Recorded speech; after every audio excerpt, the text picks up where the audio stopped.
This Memorial Day, we remember veterans who died in combat. Since the end of World War II, nearly 75 years ago, many Western countries have not had to face deaths at such a large scale. But COVID-19 has changed all that. Special correspondent Malcolm Brabant has been asking how the reality of the pandemic might change the way we talk about life and loss. Insights from three survivors who witnessed slaughter. Norwegian Bjørn Ihler escaped the massacre of 69 young people by a right-wing gunman on the island of Utøya in 2011. We are all going to come out of this with our stories of loss. We are all going to be affected in some way or another. Syrian dissident Omar al-Shogri withstood torture and murder in a notorious death camp of the Assad regime. Everybody gonna die. What you want is, like in a prison, prisoners wanna die, but they wanna die. They want to sleep and don't wake, you know? They don't want to feel the pain of dying. World War II medic Ray Lambert saved scores of lives on Omaha Beach on D-Day in 1944. The longer that a person has, knowing that they're going to die, the more concerned that they are of dying. Death is an incredibly taboo subject and very difficult for many people, and that makes us extremely ill-informed. Rosie Inman Cook runs a non-profit that encourages people to discuss end-of-life wishes so they can better prepare for death. This awful pandemic is bringing home to people that they are not immortal.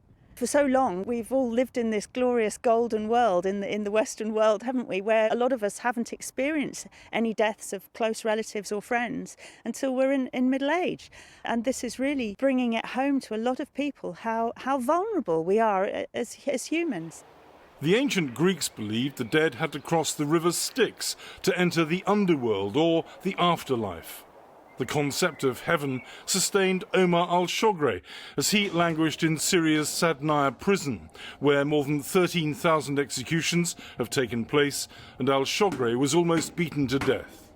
Just the bells, it's like if it's a rainy day, it's what the bells just coming, and people hitting me, and like metal and electricity, and like without stop, it's just getting hurt of everything. Is there some sort of inner strength that you tapped into that perhaps other people have that can save them?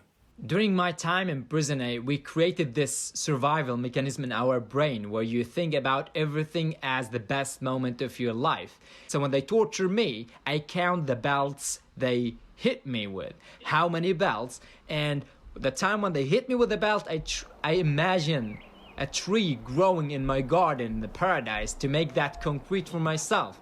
For the more secular or humanists, death is the very end.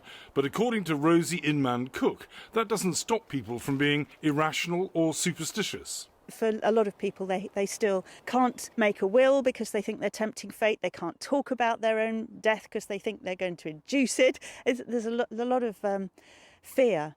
Ray Lambert is currently locked down in North Carolina. We met in Normandy a year ago by the Rock on Omaha Beach, where, despite being shot twice and having a broken back, he treated the wounded and won the Medal of Honor. When the ramp went down, every man was killed. Not one man got off that. And so they all had to be heroes. What about society as a whole? How do we have to change our attitudes in order so that we're not overwhelmed with fear of other people dying, of people close to us dying?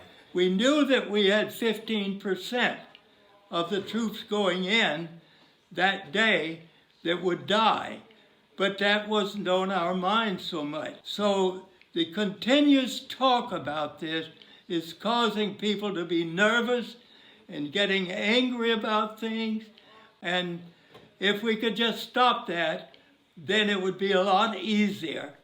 Unlike Lambert, Bjørn Ihler had no training to prepare for his brush with death. 6 years ago, we went to the place where Ihler faced the gunman Anders Breivik. I stood up at one point and he aimed at me and fired, and I fell, but I wasn't hit. It was a terrible shot, luckily. Despite the growing pandemic death toll, Ihler believes some good can emerge. It's given people new connections to what they value, and I think that might shape also how we deal with things after the lockdown, that we get back to some sort of new normal, where we might hold on to some of those things that we value. Are you saying that the proximity to death might actually enhance our lives? Yes, I'm saying both that the proximity to death, the awareness that life is fragile and life is short, that we have right now, enhances our appreciation of what we have right now. Having survived Syria, Omar Al-Shogri follows this mantra. People had to accept walking on two different lines. The line of living, working on your life like you will never die, and the line where you work on your life like you're dying tomorrow. With the global death toll nearing 350,000, Rosie Inman-Cook made this appeal. This recent pandemic has brought on the need to discuss it with our nearest and dearest. If we don't talk about it, it makes it more awkward and more taboo and more disruptive, more distressing, more catastrophic when it happens. Our existence now may be less certain than before, but for centuries there has been consistent advice from giants such as Leonardo da Vinci, who said, "A life well used brings a happy death." So start living. For the PBS NewsHour, I'm Malcolm Brabant.